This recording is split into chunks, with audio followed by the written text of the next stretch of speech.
6:38 en el territorio continental ecuatoriano, buscando la verdad en la revista de opinión Democracia.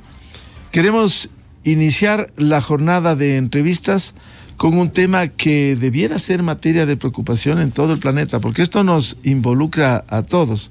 Pareciera que está muy lejos, en kilómetros, la situación de Rusia, la invasión de Rusia a Ucrania. Cierto es, estamos a miles de kilómetros, pero esto puede incidir en la situación de Occidente, como ya el propio presidente de Rusia, Vladimir Putin, emitiera sus amenazas y recibió la respuesta de John Biden. Vamos a ilustrar esto antes de iniciar el diálogo con el académico, el especialista en mediación, el internacionalista doctor Jorge Salles. Vladimir Putin, ¿qué amenazó a Occidente? Me gustaría recordarles que nuestro país también tiene varias armas de destrucción. Si hay una amenaza a la integridad territorial de nuestro país para proteger a Rusia y a nuestro pueblo, sin duda utilizaremos todos los medios a nuestro alcance. Aquellos que están tratando de chantajear con armas nucleares deben saber que el viento también puede girar en su dirección. Esta guerra se trata de extinguir el derecho de Ucrania a existir como Estado. Simple y llanamente, el derecho de Ucrania a existir como pueblo. Eso dijo Vladimir Putin. Ahora, la respuesta que también diera el presidente de los Estados Unidos de América, Joe Biden. Con este contexto, quiero saludar al doctor Jorge Salles para decirle cómo ve esta situación, estas amenazas que ha proferido Putin a Occidente y que mereciera la respuesta del presidente de Estados Unidos. Doctor Salles, muy buen día. Buenos días, Miguel. Gracias, como siempre, por su gentil invitación. Obviamente, un juicio de valor personal. No pretendo que esta sea la posición correcta, sino simplemente es la mía. Coincido absolutamente con la posición asumida por el presidente Biden, y no solamente por él. Creo que la noticia más interesante en este momento respecto de todo esto es el anuncio hecho anoche por el gobierno alemán de conceder asilo político a todo ruso que salga de Rusia y llegue a Alemania a raíz de o para evitar ser atrapado en la red de la movilización de reservas. Lamentablemente, Miguel, con todo lo que he dedicado mi vida adulta a la búsqueda de la resolución de conflictos, la construcción de consensos, el diálogo constructivo, hay momentos en los cuales no nos dejan opción los matones del mundo a tener que confrontarles. No con esto soy proponente de invasiones golpizas, prepotencia, no, en absoluto. Pero cuando ocurre algo como esta absolutamente injustificada, monstruosa, cruel y destructiva invasión de Ucrania que ha cometido Putin, porque creo que es importante no atribuirlo a Rusia, sino específicamente al régimen de Putin, no queda otra alternativa que confrontar. Y terrible que es tener que aceptarlo. La realidad es que si llegase a la audacia, a la insania de lanzar armas nucleares, la respuesta occidental sería masiva y destruiría a Rusia. Y en efecto, la capacidad de Rusia de cambiar esa ecuación con la amenaza es cada vez menor porque se está desmoronando internamente.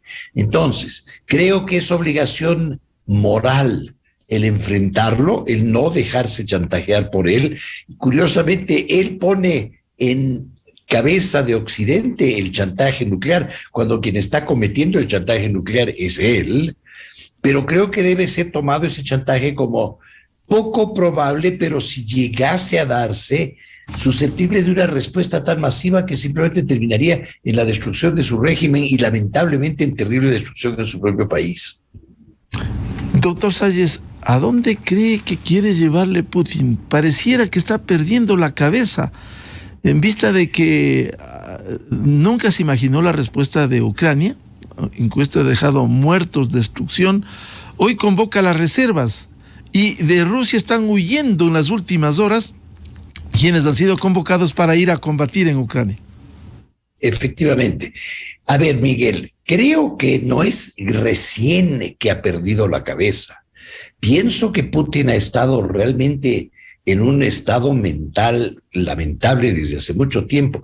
Comencemos con el hecho, que es muy típico de dictadores como él, de haberse rodeado de gente que le tenía tanto miedo que no le decía la verdad. Se llenó de una absolutamente falsa ilusión, o le llenaron sus psicofantes que le rodeaban, de la ilusión de que las tropas rusas iban a ser recibidas como liberadoras en Ucrania, cosa que fue una primera falla de inteligencia terrible. Luego, estaba convencido de que contaba con un ejército ultramoderno, ultracompetente, y resulta que el ejército ruso ha demostrado su absoluta incapacidad. Realmente, desde la perspectiva de los dirigentes militares rusos, lo que ha ocurrido en Ucrania es motivo de profunda vergüenza.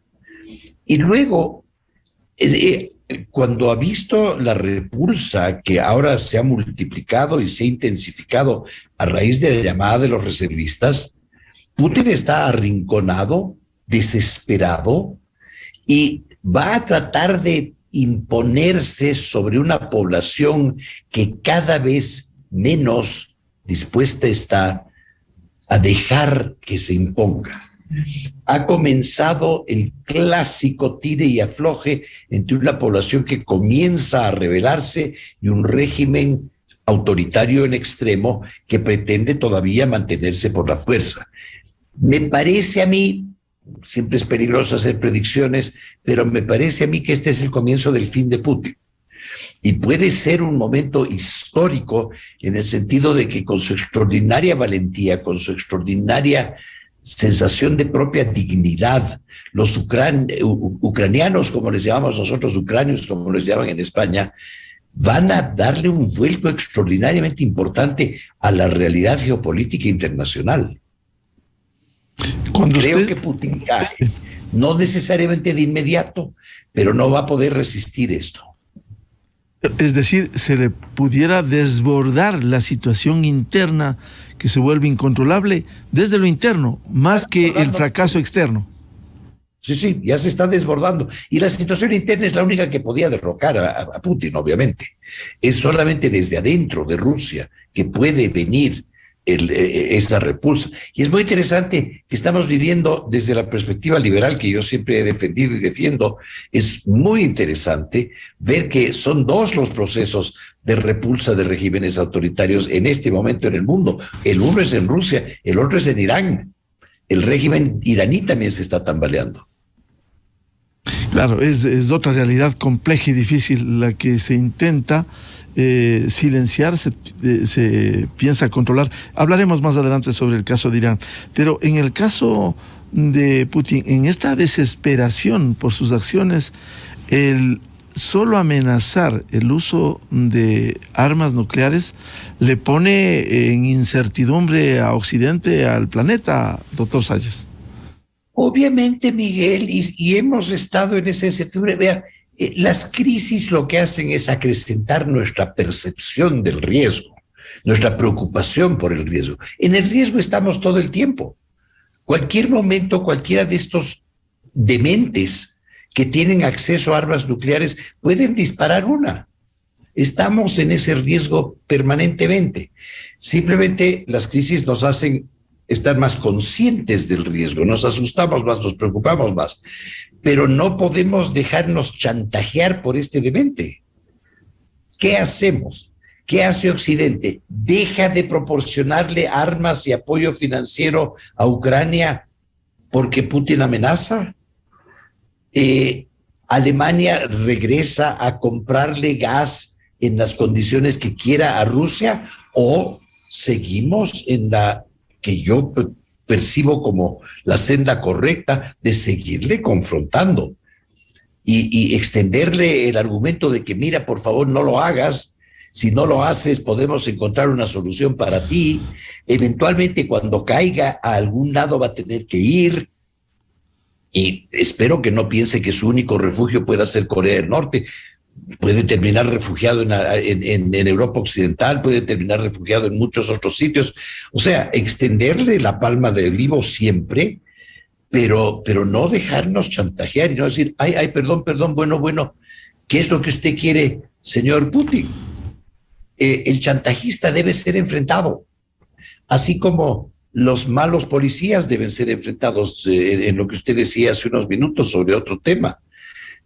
No podemos dejarnos avasallar por las intenciones maliciosas y malévolas de personas autoritarias y destructivas.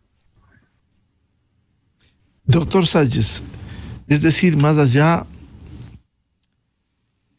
de agotar todas las instancias de una mediación, de un diálogo, con personajes como Putin, ¿se vuelve inviable? Sí, señor. Sí, señor. La confrontación, Miguel, siempre tiene que ser analizada en términos de cuáles son las intenciones de las partes confrontadas. Si la intención de una de las partes incluye la posibilidad de llegar a algo mutuamente satisfactorio, llegar a algo que puede resolver el conflicto, entonces hace pleno sentido sentarse a la mesa de negociación. Y creo que siempre es importante tratar y seguir tratando, pero no renunciar al hecho que llegado es el límite, y creo que Putin ya pasó el límite hace algún rato, más allá del cual es evidente que la intención es maliciosa, es destructiva, es de imponerse, no importa cuánto sufrimiento y destrucción provoque. Entonces eso tiene que ser confrontado, porque si no simplemente nos volvemos cómplices de toda la imposición cruel y destructiva de los matones del mundo. Doctor Salles, si bien resulta difícil mirar en los próximos días con estas amenazas, con esta posición de Putin, vemos por información última desde Rusia que ha habido no solo un éxodo hacia Finlandia, hacia el resto de países cercanos a Rusia, sino también ese rechazo, ese repudio interno. ¿Esto pudiera crecer y pudiera hacerle tambalear a Putin? A mi juicio, sin ninguna duda, Miguel. Yo repito la predicción, consciente de que he hecho muchas en el transcurso de mi vida que han resultado equivocadas, pero repito la predicción. A corto o a mediano plazo, esto es el fin de Putin. No creo que pueda sostenerse a medida que va creciendo y creciendo y creciendo. La simple voluntad del pueblo ruso de desafiar ese estado opresivo que él controla para decirle no a esta guerra. Y el otro escenario, improbable, pero habría que analizarlo, el que Putin quiera volver la historia y regresar antes de 1990, la era de Gorbachev, de la perestroika, del glasnost, de la transparencia, querer volver a la Unión de Repúblicas Socialistas Soviéticas de antes de la caída del muro. A ver, ahí creo que estamos combinando dos distintos escenarios. Volver a la perestroika y volver a la república, al imperio soviético. Decía volver antes de la perestroika, antes y del glasnost que estableciera Gorbachev. Volver al poder soviético, antes de Gorbachev. Sí, exacto. Mire, le ofrezco dos comentarios, Miguel. Me parece extraordinariamente poco probable que eso ocurriría. Sería como pensar que, qué sé yo, Nicolás Maduro mañana no solamente se declare, sino realmente actúe, evidencie que actúa como un demócrata liberal, o Fidel Castro, o Hugo Chávez, o etcétera. Muy, muy poco probable.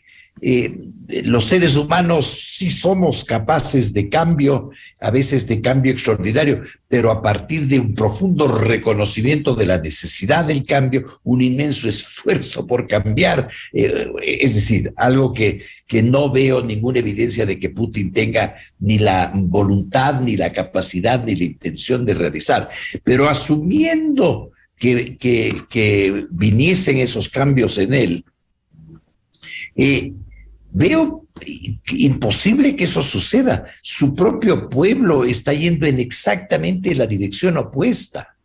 Su propio pueblo lo está rechazando esta acción, la invasión de Ucrania, que creo que podemos interpretar como la más clara representación del intento por regresar al mundo pre-perestroika, pre-glasnost.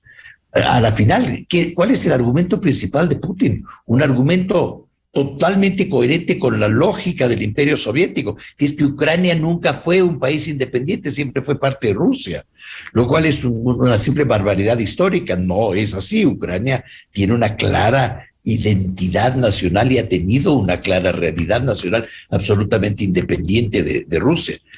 Entonces, vea, que Putin pudiera eventualmente intentarlo, tratar de convertirse en un nuevo Stalin, poco probable, pero en todo caso, si lo intentase, las probabilidades de éxito son aún mucho menos reales que la probabilidad de que hubiese ese cambio. Mi juicio personal, Miguel, y como alguna vez hemos conversado, no siempre mis predicciones se han dado, pero pide usted mi criterio, ese es. Doctor Salles, y en el devenir de esta invasión de Rusia a Ucrania, vemos que Ucrania ha recuperado no solo territorios, sino también una acción de defensa frente a esta invasión. ¿Esto pudiera ponerle en peores condiciones a Putin una vez que no puede ganar esta invasión, controlarle a Ucrania, y esto le genere mayores reacciones internas? Sí, bueno, todo el proceso se combina, ¿no es cierto? Una parte importante incluso de por qué mayores números dentro de la propia Rusia están reaccionando en contra del régimen tiene que ver con la derrota, la vergonzante derrota que está enfrentando el ejército ruso en Ucrania. Y el hecho de que no solamente fueron frenados, sino ahora están siendo expulsados, sus soldados están huyendo despavoridos frente al poderío ucraniano, a la determinación de los ucranianos. Fíjese otra cosa interesante que ocurrió ayer. La Duma pasó una serie de reformas legales que hacen mucho más severos los castigos al soldado que abandone su puesto, al soldado que huya, cosa que ha ocurrido por los miles entre soldados rusos en las últimas semanas. Entonces, sí, uno de los ingredientes en este progresivo colapso del régimen de Putin es precisamente la derrota militar que está sufriendo, la humillación que están sufriendo sus fuerzas armadas en Ucrania.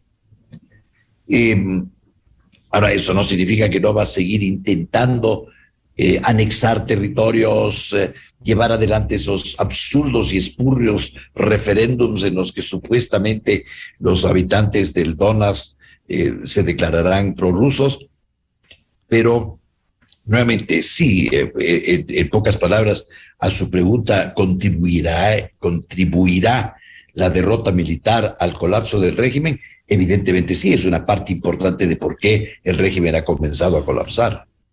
¿Y qué puede y debe hacer Occidente? ¿Está bien la política que ha trazado Joe Biden, el presidente de Estados Unidos? Yo apruebo al 100%. Creo que Biden ha manejado esto extraordinariamente bien. Han llegado hasta el límite. Por ejemplo, han pedido a Ucrania que no invada territorio ruso, que no utilicen las armas que Occidente está proporcionando para hacer daño en territorio ruso. Es decir, han brindado apoyo extraordinariamente sólido y efectivo de orden militar a las Fuerzas Armadas ucranianas, pero se han cuidado de no darle ninguna credibilidad, ninguna viabilidad al argumento de que todo esto es una invasión a Rusia, que es como ahora Putin está queriendo plantearlo, ¿no? En esas declaraciones increíbles en las que incluyó la amenaza de armas nucleares, básicamente trató de describir todo el proceso como un proceso de defensa de Rusia contra la invasión a Ucrania. La caradura de esta gente es infinita. Pero volviendo a su pregunta específica, creo que sí, el manejo de Occidente ha sido extraordinario y un aspecto importante de eso ha sido la voluntad de los países europeos de exponerse al riesgo de los recortes y el corte final de suministros de gas. Ahora que se aproxima el invierno, eso es extremadamente grave, pero ha habido valentía, ha habido decisión y ha habido eventualmente efectividad en la entrega, en el transporte y la entrega de armas y de capacidad bélica al ejército ucraniano. Ahora, el permanecer con este conflicto Rusia-Ucrania puede seguir pasándole una factura alta para Occidente, que esto traslada a las economías, especialmente más impactados por los países de menor desarrollo, el caso de América Latina. Esto de extenderse va a ser peor. Sí, incuestionablemente, Miguel, hay costos para todos nosotros. Se han dado en los costos o la y no disponibilidad de una serie de materias primas, de alimentos, de gas para Europa Occidental. Mire, yo creo que es parte de lo que debemos todos nosotros darnos cuenta de, que es que si no nos decidimos como sociedades a enfrentar estos autoritarismos, a realmente, no solamente enfrentarlos militarmente como está ocurriendo en Ucrania, sino luego enfrentarlos con, por ejemplo, la constitución de un tribunal especial para juzgar los crímenes de guerra, sino realmente, efectivamente decidimos como humanidad que no podemos darnos el lujo de seguir tolerando el autoritarismo. Sí, los efectos siguen siendo de costos altísimos, de perturbaciones terribles en nuestras economías, en nuestros sistemas de comercio, en todo aspecto de nuestras vidas. Y creo que este espanto que ha ocurrido con la invasión rusa a partir del 22 de febrero a Ucrania es un nuevo, porque no es el primero, un nuevo llamado de atención a todos nosotros que vemos aquello y nos espantamos, a preguntarnos, bueno, ¿y qué puedo y debo hacer para que esto no vuelva a suceder? A todos nosotros nos toca alguna parte en la lucha contra el autoritarismo, comenzando con decirle, no te acepto cuando alguien nos dice, porque yo digo, porque eso no está bien, eso es autoritarismo. El no aceptar las prepotencias y los abusos de poder que ocurren por todos lados, como aquel que usted señalaba hace un momento en la escuela de policía, que además no es evento único. Conocemos de abuso tras abuso tras abuso dentro de instituciones que luego son tapadas, son negadas, no son perseguidas. Hay la llamada solidaridad de cuerpo, entonces los médicos cubren al médico que hace mala práctica, los abogados cubren al abogado que hace mala práctica, todas las instituciones cubren a sus miembros, no importa qué horrores hayan hecho. Todo eso debe cambiar y solo puede cambiar si todos nosotros asumimos la bandera del cambio. No simplemente nos lamentamos cuando las cosas van mal. Tenemos todavía un conflicto para largo de Rusia mientras esté Putin en el poder. No, habría que definir largo. Yo me atrevo a pensar que hasta mediados del 23, estamos hablando de 9 meses, ya no tendremos a Putin en el poder. No se puede sostener una economía fuertemente golpeada por las restricciones que le ha impuesto Occidente, un régimen político fuertemente golpeado por su propia pérdida de prestigio, por la propia creciente valentía de su pueblo de decir no nos vas a avasallar. Entonces es insostenible a largo plazo. Mire, es lo mismo que No sé si usted recuerda las primeras manifestaciones en Berlín Oriental. Usted y yo ya tenemos edad para recordarlas. Cuando en el año 89 podíamos prever que iba a caer el régimen, por lo menos en Alemania Occidental, el muro de Berlín, como símbolo del régimen soviético en Alemania. Era previsible su caída porque comenzaron a ver las manifestaciones en Alexanderplatz, aquella plaza famosa en Berlín Oriental, donde primero se reunían 10, 20, 30 y los destrozaban. Luego se reunían cientos, luego miles, y llegó a haber una manifestación de 500,000 personas y cayó el régimen. Lo mismo va a suceder en Rusia. Con una expresión popular, en la Plaza Roja ya nos imaginamos cómo sucediera en el 89. Sí, sí. Yo lo veo viniendo, Miguel. Yo lo veo viniendo. Los seres humanos necesitamos, así como necesitamos respirar oxígeno, necesitamos sentirnos libres. Cuando no nos sentimos libres, estamos conscientes de que se nos está vulnerando en nuestro más íntimo aspecto de dignidad. Y eso es lo que eventualmente está empezando a aflorar en Rusia. La necesidad de la libertad. Y todos nosotros la necesitamos. La tristeza es que la mayoría de nosotros somos conscientes de que la necesitamos, pero no hacemos nada para defenderla. Pero mientras no ocurra eso, vemos cómo se extienden dictaduras como la de Cuba, más de 60 años, la de Maduro desde el 99 con Chávez, es decir, sin libertades, sin respeto al propio pueblo, que lo tiene empobrecido. Nicaragua de los Ortega, que lo tienen pisoteado a ese país. Querido Miguel, no vayamos tan lejos. Italia está a punto de elegir un gobierno de extrema derecha. Los derechistas extremistas en Suecia ganaron el 20% de las elecciones la semana pasada. O sea, este virus de quererse someter a los autoritarios está terriblemente presente en los humanos. Claro, pero sean de izquierda, sean de derecha, lo condenable, estos autoritarios. Sí. No importa de cuál proveniencia ideológica vengan, el fenómeno psicológico, el fenómeno sociopsicológico es el del sometimiento al autoritarismo, la aceptación del autoritarismo, que tiene que ver con cómo criamos y educamos. Creamos y educamos personas sumisas, obedientes, que agachan la cabeza, que aceptan que bueno, así es, en vez de gente con sentido de agencia que dice, no, yo no voy a aceptar que esto ocurra y voy a hacer lo que me corresponde para reversar lo que ya existe de autoritarismo y para evitar que regrese.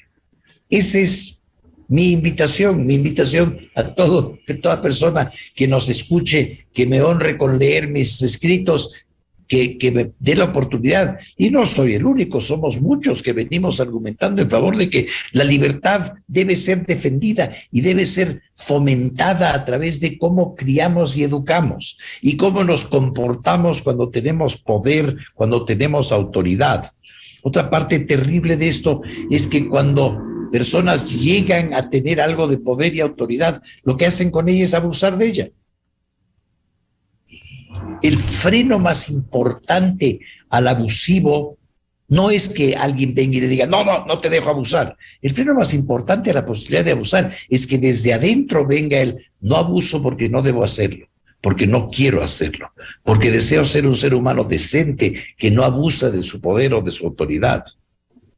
Y todo eso viene con crianza y con educación, Miguel. Claro. Estos dictadores ya perdieron la cabeza con sus actuaciones contra sus propios pueblos. Así es. Y podemos evitarlo.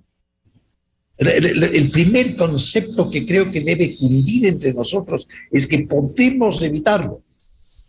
Así como se logró la vacuna contra la polio, se logró erradicar la viruela, podemos erradicar el autoritarismo. Tenemos que comprenderlo, podemos comprender de dónde viene. Repito, viene de la mala crianza y la mala educación a través de la cual generamos millones de gente que eventualmente agacha la cabeza y dice, bueno, golpee nomás maestro, golpee nomás patrón, golpee nomás papá, golpee nomás jefe, abuse nomás. No. pero lo podemos evitar. Y sigo luchando, Miguel, estoy a punto de cumplir 80 años, sigo luchando porque adquiramos conciencia de que es factible luchar contra todo esto, debemos hacerlo, podemos hacerlo, y más aún, es una potencialmente fascinante, bella aventura la de luchar contra el autoritarismo en nuestra propia sociedad, en nuestros propios hogares, nuestras propias instituciones, nuestra propia sociedad, y ni se diga en todo el mundo. Claro, hay que seguir luchando. Como bien decía un reconocido jurista que todavía vive, un jurista manabita, hombre honesto, abogado en libre ejercicio, que decía hay que luchar y hay que patalear hasta media hora después de muerto, es decir, hasta en el féretro. Esa no la había oído, pero le agradezco, Miguel, y la acojo. Ya. Doctor Jorge Salles, un gusto dialogar aquí en la revista de Opinión Democracia. Muy amable. A usted las gracias, Miguel. Siempre un gusto. Muchas gracias. 7-9 minutos en el territorio continental ecuatoriano. Pausa publicitaria en la revista de Opinión Democracia y Buscando la Verdad. Volvemos con otro de los temas económicos. ¿Qué pasa con las exportaciones de petróleo del Ecuador? Se registra, se ha señalado con estadísticas que ha caído a 15 años atrás estas exportaciones en las condiciones en las que estamos. Y la pregunta, una de tantas, ¿los altos precios compensan esta situación? Ya volvemos. Miguel Rivadeneira en la revista de Opinión Democracia. Amor, pásame el coso